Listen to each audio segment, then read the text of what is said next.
कहानी है निश्चल प्रेम की शक्ति। जिंदगी की खूबसूरती ही उसका सतत परिवर्तनशील होना है। दुख मुसीबतों और संघर्षों के बाद परिवर्तन का इंतजार, हर रात के बाद भोर का इंतजार, एक संघर्ष के बाद कुछ पल सुकून के। सीमा भी इंतजार में थी, निरंतर संघर्षरत। नव प्रभात के लिए 3 बहनों में सबसे छोटी, मध्यम वर्गीय परिवार में तीसरी बेटी होना ही अपने आप समस्या माना जाता है हमारे समाज में। सबकी बची कुची अपेक्षाओं में अपने सुख साधन खोजना, हर उतरन में नयापन खोजना। वास्तविकता में ऐसे जीवों में अनुकूलन का लेवल स्वतः ही चरम पर हो जाता है। भविष्य की हर परिस्थिति के लिए हमेशा तत्पर, सबसे आगे। सीमा सरकारी स्कूल में जाने के बावजूद भी स्वयं अध्ययन कर अतिरिक्त ज्ञान के लिए सदैव तत्पर रहती। पिता की छोटी सी दुकान थी, जिसमें जरूरत का सभी सामान रहता, घर की भी बाहर वालों की भी। साथ साथ छोटी मोटी बचत भी कर ली जाती। वक्त बीतते गया, 2 बहनों का विवाह कर दिया गया था और दोनों ही लगभग आनंद में थी। सीमा ने कॉलेज में दाखिला लिया बीकॉम में। जरूरतें अधिक थी ही नहीं तो जिंदगी शांति से ही चल रही थी। उसकी ही क्लास में एक लड़का था, कमल, बड़े घर का रईसजादा, बिल्कुल सीमा से विपरीत, हर जगह पर अपने बिगड़े होने का प्रमाण दे ही जाता। फर्स्ट ईयर की परीक्षा शुरू होने वाली थी। कमल के लिए डबल परीक्षा थी। पास न हुआ तो उसे नजरें झुकानी पड़ेगी, कॉलेज में भी और घर पर भी। हालांकि घर में ज्यादा फर्क नहीं पड़ता, पर किसी कोने में रहा उसका स्वाभिमान गवाही नहीं देता इस काम की। अब क्या करे, समय भी कम था और दोस्ती यारी में तो सब उसके ही जैसे थे। और तो और नोट्स क्या, एक अक्षर भी नहीं लिखा साल भर। किसी ने सुझाव दिया कि सीमा से संपर्क करें, वो ट्यूशन भी लेती है और अत्यंत कुशाग्र बुद्धि की है। हर क्लास हर विषय के नोट्स अक्षरशः होंगे उसके पास। कमल ने तुरंत ही सीमा की तरफ रुख किया। सीमा क्लास में बैठी कुछ पढ़ रही थी। कमल गया और फरमान जारी कर दिया, तुम्हारे नोट्स चाहिए। सीमा ने अनदेखा कर दिया। वो पहले ही उसके व्यवहार और आदतों से वाकिफ थी, जो सीमा को नापसंद थे। अतः उस पर ध्यान न देना ही ठीक समझा। कमल ने स्थिति समझते ही सुर बदलते याचना के स्वर में पूछा, आप मुझे पढ़ा सकती है क्या? मेरा परीक्षा में पास होना बहुत जरूरी है, नहीं तो मेरे पापा मुझे घर से बाहर कहीं हॉस्टल भेज देंगे। मुझे उनसे दूर होना पड़ेगा। थोड़ी निराशा के साथ कमल ने सब कह दिया। सीमा को आज कमल के भीतर का भोला भाला इंसान नजर आया, जो वक्त से हार के छुप गया या किसी दर्द ने छीन लिया था। सीमा ये तो पहले भी महसूस करती थी, वो कितना ही बुरा हो पर उसकी नजरों में गंदगी कभी नहीं थी। पर आज उसके भीतर कहीं छाया नजर आई है जो तलाश में है नवप्रभात के। अपने स्वभाव अनुसार सीमा ने हाँ कर दी। हालांकि वो 12th तक ही ट्यूशन लेती थी, पर उसे विश्वास था वो कमल को पास तो करवा सकती है, और इस बहाने उसका रिवीजन भी हो जाएगा। बस उसने कॉलेज में खाली समय में उसे पढ़ाना प्रारंभ किया। उसे देख कई और दोस्त भी साथ में पढ़ने लगे।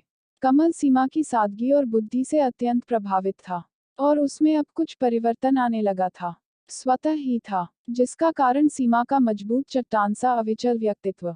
सीमा की 2 बहनों का विवाह तो कर दिया गया था, फिर भी स्थिति थोड़ी मुश्किल ही थी, क्योंकि सीमा के पिता निरंतर बीमार रहने लगे थे, जिससे दुकान पर ध्यान नहीं दे पा रहे थे।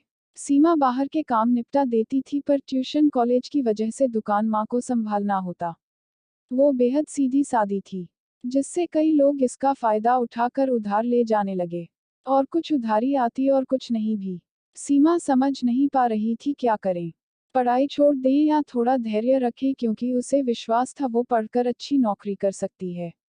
कश्मकश में कुछ दिन निकले कि अचानक दिल के दौरे से उसके पापा का निधन हो गया।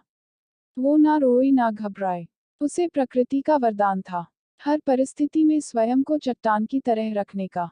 मजबूत अविचल, घर बार और सारे रीति रिवाज संभाल लिए उसने। जमा पूंजी और गहने सब खत्म, और जिंदगी फिर तैयार थी चलने शून्य से। 14-15 दिन बाद कॉलेज गई। कमल सीधा उसके पास गया और ढेर सारे सवाल। बदले में सिर्फ एक जवाब पापा नहीं रहे। पता नहीं क्यों आज उसकी इस बात पर कमल के आंसू निकल आए और वो बोला, जब से आपको देखा है और आपको समझा है, आपसे एक अपनापन मिलता है। शायद बचपन से जिस आत्मीयता को तलाश रहा था वो आपके पास कुछ समय में ही महसूस होती है। जब आप समझाती हो तो बहन का प्रतिबिंब झलकता है। मेरे कोई भाई बहन नहीं है। शायद मम्मी पापा को वक्त नहीं था। मैं ही उनकी भागम भाग की जिंदगी में बेवजह आ गया। मेरी परवरिश में कोई कमी नहीं थी सिवाय प्रेम के और अपनेपन के। आज सीमा को जो भाई मिला, वो वही कमल था जो बिना प्रेम से ठूंठ बन गया था और आज आंसुओं से भीगकर फिर हरा भरा हो गया है। आज सीमा ने यह भी समझ लिया, पीड़ा का संबंध साधनों या संसाधनों से नहीं बल्कि संवेदनाओं और अपेक्षाओं से है। वो चुप हो गया। सीमा ने उसके सर पर हाथ रखा। शायद ये एक बहन का हाथ था। भाई के लिए मैं तुम्हारे साथ हूँ। फिर धीरे धीरे पढ़ाई के साथ दोनों एक दूसरे के संपूर्ण जीवन से परिचित हो गए और दोनों भाई बहन का एक ही प्रयास था, पीड़ा का अंत, साधनों की भी और संवेदनाओं की भी। सारी स्थिति से परिचित हो। कमल की नजरों में सीमा का सम्मान और बढ़ गया। इधर एग्जाम आ गए और खत्म भी हो गए। सीमा अधिक व्यस्त थी। उसके साथ उन लोगों की भी जिम्मेदारी थी जो उससे पढ़ने आए थे। उसे परिस्थितियां थकाती नहीं बल्कि दुगुनी ऊर्जा भर देती। रिजल्ट का दिन भी आ गया। माँ कुछ बीमार थी। सीमा को दुकान पर ही रुकना पड़ा। उसने कमल को फोन पर कह दिया उसका रिजल्ट भी ले आए।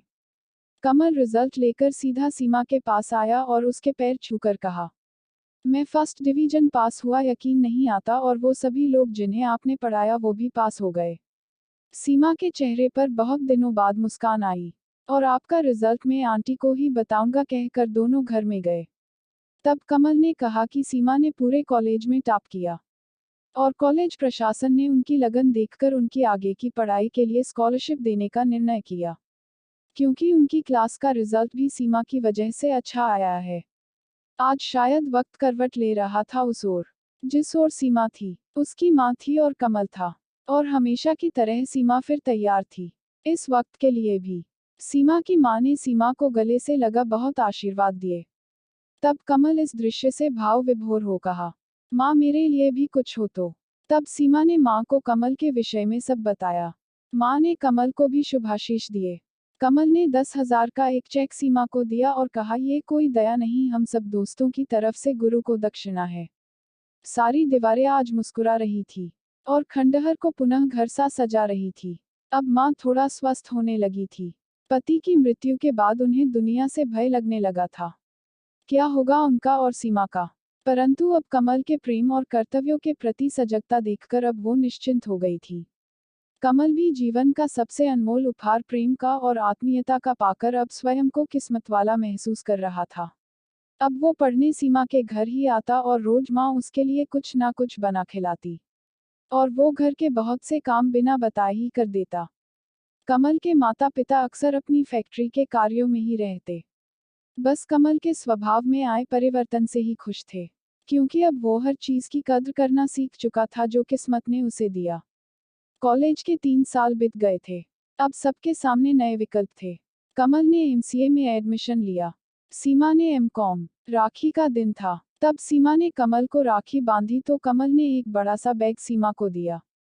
सीमा ने जब उसे खोला तो सीए का फॉर्म, बेस्ट कोचिंग क्लास का एडमिशन लेटर और बुक्स थी।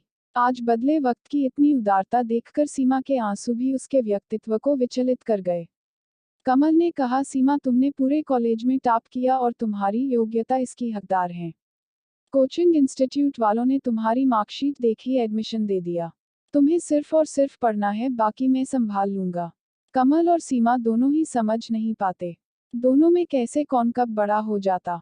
हौसला तो था ही, अब पंख भी मिल गए और अब तो हवा का रुख भी सीमा के साथ था। उड़ान भरी सीमा ने दिलोजान से और परिणाम तो सुनिश्चित था सीमा की मेहनत का, माँ के आशीर्वाद का, कमल के निस्वार्थ प्रेम का, कि सीमा अब सीए सीमा थी।